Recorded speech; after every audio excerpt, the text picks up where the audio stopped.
It's a negative impact on the case if the document shows there are cross referrals between attorneys and doctors. That's not the case at all. For two reasons. Number one, and this is a big one, because I want to know that attorney, it's not only good, that it's not only okay for him to refer, I want that attorney to know he's obligated to refer. See, if he's afraid to refer and he thinks it's going to hurt the case, are you going to get a referral? No, you're not. So you better know how to handle this. I want him to think the other way.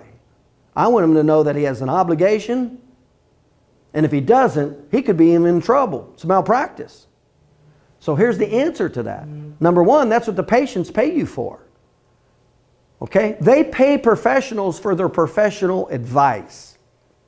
That's number one. You think when a patient comes in, they're just paying for chiropractic care? No, they're paying for your opinion. You think when a patient goes to a dentist, they know whether to go to an orthodontist, an endodontist, a periodontist?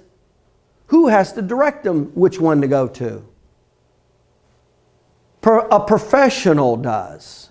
They're paying for that service. Do you understand that? Number two, it's part of your licensure.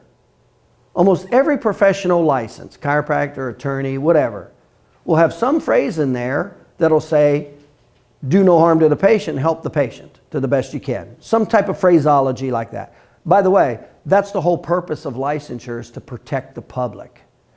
That's the whole purpose of licensure, is to protect the public.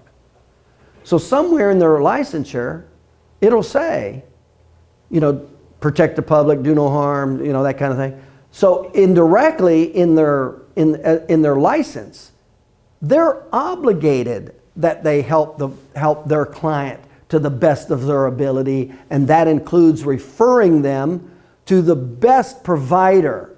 In other words, if the person has a disc injury and that attorney knows of doctors that are the best with disc, that's who he has the administrative obligation to refer him to. If he knows the person has soft tissue injuries and he knows this chiropractor is the best with soft tissue injuries, that's what he has a licensure obligation to. Okay? Same with surgery.